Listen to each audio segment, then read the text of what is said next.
2024 kalau Bapak salah pilih, begini nih, disuruh ngurus laut, malah jadi bajak laut. Tapi kalau ceramah orang begini dibilang radikal. Amar ma'ruf nahi mungkar. Mana kalau Muhammad kita sogok perempuan, bilang yang lain. Dah setuju. Kenapa? Muhammad bukan pejabat Indonesia. Kasih perempuan hijau matanya. Kalau kan begitu, di mana itu Indonesia? Kita tahu di Indonesia ada pejabat begitu. Ada. Kau salah, kenapa kau pilih? Pilih sendiri kau pemimpinmu. Sekarang kau diberi kebebasan pilih pemimpinmu. Tapi karena kau disogok, mana orang jahat kau pilih juga. Jangan ketawa, serius orang ini. Yang nggak boleh adalah mempolitisasi politik identitas. Itu yang nggak boleh. Menganggap bahwa politik identitas itu adalah Muslim, itu kan bahaya. Lu fakir. Kita bermohon semoga rahmat Allah senantiasa dicurahkan dan melahirkan keberkahan-keberkahan terbaik yang diridhoi Allah Subhanahu wa taala. Komen, like, and share. Like and comment. Yang manis namanya Mas Anies, yang tegar namanya Mas Ganjar, legowo pasti Pak Prabowo. Jangan lupa bangga sama Erlangga. Itulah kandidat capres kita.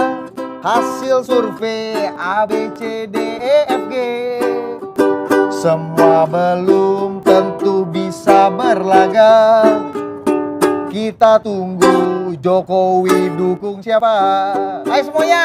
Yang manis namanya Mas Anies, yang tegar namanya Mas Ganjar, legowo pasti Pak Prabowo. Jangan lupa bangga sama Erlangga. Capaian atau hasil SIGI ya dari berbagai lembaga survei ini yang kami tayangkan adalah Carta Politika. Ini teranyar di awal November ini ya. Dilakukan hanya survei. Ganjar Pranowo 32,6%, Anies Baswedan 23,1%, Prabowo Subianto 22,0%. Jadi ini Pak Anies berada di posisi kedua. Kadang-kadang posisi nomor 3 ya. Oke, ini tapi dicermati betul dong sama relawannya. Ya, untuk Carta Politika nampaknya ini yang pertama Mas Anies ada di urutan kedua. Nah, biasanya di urutan ketiga. Menurut Anda kenapanya ada penambahan atau pergeseran? Pak Prabowo yang turun atau Pak Anies yang naik? Ya, nanti mungkin akan digali lebih dalam lagi datanya oleh Bang Stoto ya, kan gitu ya. Kita ya. Tapi kerja-kerja dari relawan terus dilakukan. Pasti, ya. Dan belum lama, tepatnya di 3 Oktober kemarin kan ada partai yang sudah resmi mendukung Mas Anies. Ini pasti punya dampak. Bagi kami relawan ini juga kan semacam energi. Ya, yang kemudian disuntikan kepada kami para relawan. Minimal sudah ada kepastian di antara para calon yang hari ini ada, ya yang secara resmi sudah ada dukungan ya Anies Rashid Baswedan kan. Selain Carta Politika, coba kita tunjukkan pada pemirsa hasil SIGI dari sejumlah lembaga survei lain. Nah, ini dari ini Carta Politika sudah kita tunjukkan tadi. Boleh kita tunjukkan yang lain? Kita tunjukkan hasil survei dari lembaga survei lain. Ini Carta Politika. Berikutnya ada dari Saiful Mujani Research and Consultant, 26,7% untuk Ganjar Pranowo, 18,8 ya untuk Prabowo Subianto, 17,0 untuk Anies Baswedan. Ada lagi lembaga hasil SIGI dari lembaga survei lain, ini juga Litbang Kompas ya pada September hingga 7 Oktober lalu juga terhitung baru. Ganjar Pranowo 23,2%, Prabowo Subianto 17,6%, Anies Baswedan 16,5%. Berikutnya kita lihat dari lembaga survei Lingkaran Survei Indonesia ya pada 4 September 2022, Ganjar Pranowo teratas tertinggi 24,5%, Prabowo Subianto 21,3% dan Anies Baswedan 19,3%. Itu sudah kami tunjukkan hasil SIGI dari berbagai lembaga survei. Saya sapa juga Yunarto Wijaya sudah bergabung melalui sambungan Zoom atau secara daring. Selamat malam Mas Toto. Selamat malam Christian, Bang Andre, Bang Laude. Malam Mas Toto. Di mana Dika? Dengar ya? Dengar kok. Kita bisa mendengar suara Pak Mas Toto dengan baik. Ini kepo banget nih Bang Andre, gimana coba ditanya. Tapi setidaknya terima kasih sudah bergabung secara virtual. Mungkin bisa ditunjukkan kembali hasil survei Carta Politika yang terbaru. Saya mau mulai dari Mas Toto. Oke, Carta Politika yang terbaru supaya kami bisa pantau, bisa lihat visualnya, pemirsa bisa lihat dan Mas Toto bisa menjelaskan. Mas Toto, ini Prabowo kan yang teratas Ganjar Pranowo ya. Mungkin Anda bisa memberikan gambaran apa saja yang menjadi faktor yang membuat Ganjar Pranowo teratas. Kemudian ada nomor berikutnya adalah Anies Baswedan. Tadi Bang Laude bilang ini pertama kali Pak Anies nomor 2, biasanya Pak Prabowo Subianto. Ini Pak Prabowo yang mengalami pengurangan atau terreduksi suara-suaranya, atau Pak Anies yang ada penambahan? Kemudian seperti apa? Pertama, kalau kita baca menjelaskan bagaimana Ganjar Pranowo ada di peringkat pertama, sebetulnya bukan pertama kali ya, paling tidak sekitar 8 bulan terakhir di survei Carta Politika, dan yang saya rekam misalnya di Indikator, Mas Burhan, lalu kemudian SMRC, Mas Saiful Mujani, ada pola yang sama. Kecenderungannya Mas Ganjar ada di posisi pertama. Walaupun ada sebuah fakta yang menarik juga, kalau kita bedah dilihat dari sisi tingkat pengenalan, Mas Ganjar ini masih paling rendah di bawah 80%, sementara Pak Prabowo sudah di angka mentok lah, bisa dikatakan di atas 95%. Mas Anies ini sudah menjelang, kalau di survei saya bahkan sudah menyentuh angka 90%. Jadi itu yang membedakan, karena memang kalau kita lihat kan expose terhadap Mas Anies sebagai gubernur DKI juga lebih besar tentu saja ya, ibu kota negara dibandingkan Jawa Tengah. Selain itu, kalau kita bicara kondisi aktual sekaligus berspekulasi dan berhipotesa, apa sih yang terjadi selama 1 bulan terakhir di antara ketiga nama ini, harus diakui mungkin sekali ada pengaruh dari deklarasi yang dilakukan oleh Nasdem. Spotlightnya kalau kita baca dalam big data monitoring, spotlight pro dan kontra itu mengarah kepada Mas Anies. Bukan hanya karena sosok Mas Aniesnya, tapi dikarenakan menariknya adalah bahkan Nasdem partai koalisi lebih dulu berani menyatakan dukungan dibanding 2 partai oposisi yang bahkan sampai sekarang belum berani menyatakan dukungan. Di situ perbincangan terus terjadi.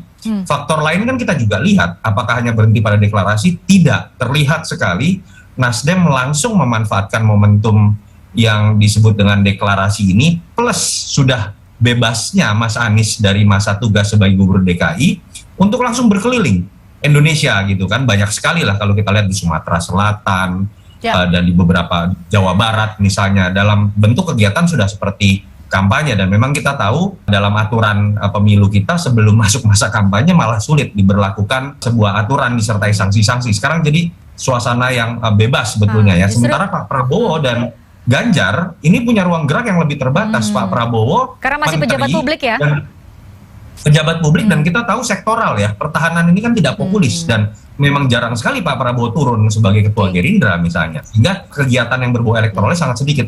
Mas Ganjar keluar kota langsung disemprit, dan setahu saya disemprit gara-gara Christian juga tuh menyatakan siap gitu kan. Bahkan dalam wawancara seperti itu aja kemudian dipanggil dan harus memberikan klarifikasi. Jadi memang ada ruang gerak yang berbeda sekali yang dimiliki oleh Ganjar, Prabowo, dan Anies, dan memang 2 bulan ini adalah optimalisasi yang terlihat sekali dimanfaatkan dengan baik oleh Anies dan terutama oleh Nasdem. Oke, Bang Andre, pas sekali kalau saya tanya, ada apa? Pak Prabowo tidak melakukan manuver, tadi disebutkan bahwa popularitasnya sangat tinggi tapi tidak bisa serta-merta dikonversi menjadi elektabilitas. Apa yang terjadi? Menteri Pertahanan bukan spotlight, bukan panggung yang utama, atau bagaimana analisa dari Gerindra sendiri? Pak Prabowo kan memang fokus saat ini bekerja menuntaskan amanah yang ada. Beliau ditugaskan mendapatkan amanah sebagai Menteri Pertahanan. Beliau sekarang bertugas bagaimana membangun postur pertahanan yang terbaik bagi Indonesia. Bagaimana Indonesia bersiap menghadapi segala kemungkinan yang terburuk di depan mata. Itu yang dilakukan oleh Pak Prabowo. Ditambah bagaimana memastikan industri pertahanan dalam negeri juga mampu membantu memperkuat pertahanan dalam negeri. Tapi sebentar lagi 2024 loh, ya, Bang Andre. Ini fokus beliau saat ini, dan insya Allah 2023 kerja-kerja yang dilakukan oleh beliau sebagai Menteri Pertahanan akan terlihat, dan masyarakat bisa merasakan bagaimana kinerja Pak Prabowo itu moncer. Makanya karena kinerjanya baik itu di kabinet, makanya Pak Jokowi memberikan sinyal-sinyal positif terus kan kepada Pak Prabowo, karena memang kinerjanya baik dan memang fokus bekerja. Beda dengan, mohon maaf. Tapi ya, itu berarti bagi Gerindra itu sudah terang benerang ada sinyal. Dan merasakan kehadiran Partai Gerindra, gitu loh. Itu permintaan Pak Prabowo. Ya, saya ke Mas Toto. Mas Toto, Anda setuju dengan apa yang dikatakan oleh Bang Andre bahwa elektabilitas Pak Prabowo itu stabil atau stagnan? atau justru ada tren penurunan? Itu satu. Yang kedua adalah karena kita melalui sambungan Zoom, jadi saya ini ya kasih pertanyaan beberapa. Dua, apakah strategi apakah strategi untuk fokus bekerja dulu jelang, nah, ini tinggal beberapa kita sudah masuk Desember besok, menuju 2023 dan 2024 sebentar lagi, fokus bekerja itu menjadi strategi yang tepat, atau seharusnya juga sudah mulai melakukan manuver-manuver politik untuk bisa mengkonversi popularitas menjadi elektabilitas? Dua pertanyaan itu, Mas Toto. Ya, catatan kritisnya kan adalah kalau membaca titik start Pak Prabowo untuk kita nilai kemudian turun atau naik itu berbeda dengan cara kita membaca titik startnya Ganjar dan Anies ya. Pak Prabowo itu sudah punya modal elektoral, pernah bertarung 2 kali, terakhir ada di angka misalnya 44% lebih. Artinya kalau sekarang kita melihat surveinya ada di angka 20-an sampai 25% di rangkuman beberapa lembaga, artinya praktis memang Pak Prabowo bisa dikatakan telah mengalami penurunan. Itu yang pertama. Yang kedua, ketika berbicara terkait bagaimana sih penurunan ini terjadi, kalau kita breakdown cross tabulasi, yang menarik Pak Prabowo ini tidak terlalu bersinggungan dengan basis masa Ganjar. Kalau kita bandingkan misalnya penurunan dari Pak Prabowo 2019 dengan penurunan dengan angka yang ada sekarang, penurunannya tuh keambil oleh siapa sih? Mas Ganjar ini naik, tapi kebanyakan memang didominasi oleh basis pemilih yang berasal dari pemilih Jokowi di 2014 dan 2019. Sementara Pak Prabowo, suaranya kenapa makin turun, itu lebih banyak diambil oleh Anies Baswedan, yang banyak kemudian sekarang kuat di daerah-daerah yang dulu adalah basis Pak Prabowo. Kita bisa lihatlah daerah Aceh, daerahnya Bang Andre seperti Sumatera Barat, sebagian daerah di Jawa Barat, Kalimantan misalnya.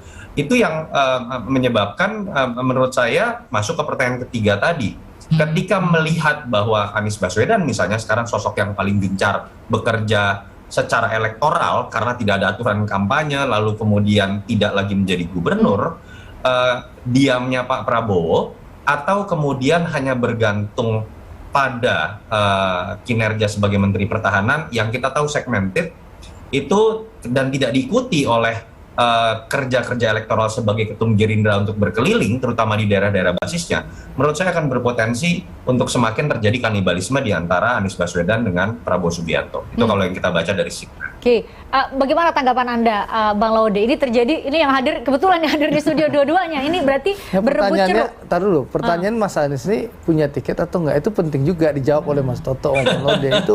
Jadi kita Andre, kan ini, berdebat ya, tapi tiket kan belum di tangan. Ini persoalannya kan harus ada presidential threshold ya, ada ambang Itu batas penting pencalonan juga, presiden. gitu loh. Gerindra tampak percaya diri sekali mau Kalau bisa melampaui presidential threshold. Partai Gerindra tanggal 13 Agustus Fristian sudah tanda tangan piagam kerjasama dengan PKB. Itu mengikat enggak? Mengikat, namanya Koalisi Kebangkitan Indonesia Raya. Tapi terlihat Caimin masih bertemu Ibu Puan, Koalisi Kebangkitan Indonesia Raya itu sudah punya tiket. Ya.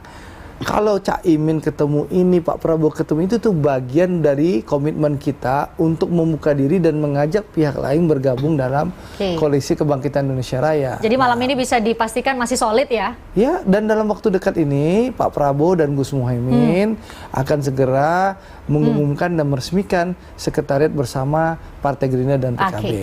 Jadi clear itu. Kita punya tiket, punya perahu, bukan katanya. Atau mengawang-awang, itu penting loh. 20 bulan September 2023 itu harus punya tiket. Ya, presidential threshold itu ya, partai-partai atau gabungan partai politik ya, pasal 20 Undang-Undang Pemilu. Usai jeda saya kasih kesempatan ke Bang Laude, karena Bang Andre langsung nanya langsung, ini Pak Anies nih elektabilitasnya iya sudah melampaui Pak Prabowo, tapi siapa bilang itu kan versinya Toto, versi yang lain Pak Prabowo juga nomor 1 gitu loh. Ada yang juga nomor 1 gitu loh. Ya. Kami potret 3 bulan ke belakang. Usai jeda nanti Bang Laude akan menjawab. Punya tiket gak sih? Ini belum juga diumumkan. Katanya tanggal 10 November lalu. Tapi ini sudah masuk bulan Desember. Jadi nggak ya Partai Nasdem akan berkoalisi dengan PKS dan juga Partai Demokrat? Jadi nggak? Usai jeda di obrolan malam. Saya Karen mohon undur diri. Subhanakallahumma wa bihamdika asyhadu an la ilaha illa anta astaghfiruka wa atubu ilaik. Billahi taufiq wal hidayah. Wassalamualaikum warahmatullahi wabarakatuh. Kasih Terima kasih. Wassalamualaikum warahmatullahi wabarakatuh.